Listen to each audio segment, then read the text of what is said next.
माँ शैलपुत्री की कहानी इस प्रकार है। माँ दुर्गा अपने पहले स्वरूप में शैलपुत्री के नाम से पूजी जाती हैं। पर्वतराज हिमालय की पुत्री होने के कारण इनका नाम शैलपुत्री पड़ा।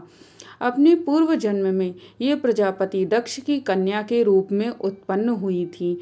तब इनका नाम सती था। इनका विवाह भगवान शंकर जी से हुआ था। एक बार दक्ष प्रजापति ने बहुत बड़ा यज्ञ किया, जिसमें उन्होंने सारे देवताओं को अपना अपना यज्ञ भाग प्राप्त करने के लिए निमंत्रित किया, किंतु शंकर जी को उन्होंने इस यज्ञ में आमंत्रित नहीं किया। देवी सती ने जब सुना कि हमारे पिता का एक अत्यंत विशाल यज्ञ अनुष्ठान कर रहे हैं, तब वहां जाने के लिए उनका मन विकल हो उठा। अपनी यह इच्छा उन्होंने भगवान शिव को बताई। भगवान शिव ने कहा, प्रजापति दक्ष किसी कारणवश हमसे रुष्ट हैं। अपने यज्ञ में उन्होंने सारे देवताओं को निमंत्रित किया है, किंतु हमें जानबूझकर नहीं बुलाया। ऐसी स्थिति में तुम्हारा वहां जाना किसी प्रकार भी श्रेयस्कर नहीं होगा। शंकर जी के इस उपदेश से देवी सती का मन शांत नहीं हुआ। पिता का यज्ञ देखने और वहां जाकर माता बहनों से मिलने की उनकी व्यग्रता किसी प्रकार भी कम न हो सकी।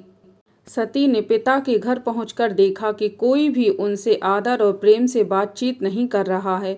केवल उनकी माता ने ही स्नेह से उन्हें गले लगाया। परिजनों के इस व्यवहार से देवी सती को बहुत क्लेश पहुंचा। उन्होंने यह भी देखा कि वहां भगवान शिव के प्रति तिरस्कार का भाव भरा हुआ है। दक्ष ने उनके प्रति कुछ अपमानजनक वचन भी कहे। यह सब देखकर सती का हृदय ग्लानि और क्रोध से संतप्त हो उठा। उन्होंने सोचा कि भगवान शंकर जी की बात न मानकर यहाँ आकर मैंने बहुत बड़ी गलती की है। वह अपने पति भगवान शिव के इस अपमान को सहन न कर सकें। उन्होंने अपने उस रूप को तत्काल वहीं योगाग्नि द्वारा जलाकर भस्म कर दिया। वज्रपात के समान इस दारुण दुखद घटना को सुनकर शंकर जी ने क्रुद्ध हो अपने गणों को भेजकर दक्ष के उस यज्ञ का पूर्णतः विध्वंस करा दिया।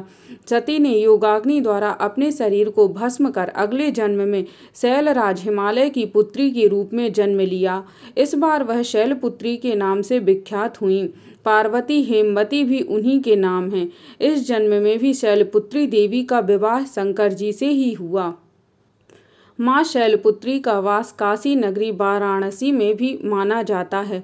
वहाँ शैलपुत्री का एक बेहद प्राचीन मंदिर है, जिसके बारे में मान्यता है कि यहाँ माँ शैलपुत्री के सिर्फ दर्शन करने से ही भक्तजनों की मुरादें पूरी हो जाती हैं। कहा तो यह भी जाता है कि नवरात्र के पहले दिन यानी प्रतिपदा को जो भी भक्त माँ शैलपुत्री के दर्शन करता है, उसके सारे वैवाहिक जीवन के कष्ट दूर हो जाते हैं। चूँकि माँ शैलपुत्री का वाहन वृषभ है, इसलिए इन्हें वृषारूढ़ा भी कहा जाता है। इनके बाएं हाथ में कमल और दाएं हाथ में त्रिशूल रहता है। शैलपुत्री माँ का स्तोत्र पाठ इस प्रकार है। प्रथम दुर्गा त्वहि भवसागरः तारिणीं धन ऐश्वर्यदायिनी शैलपुत्री प्रणमाम्यहम्।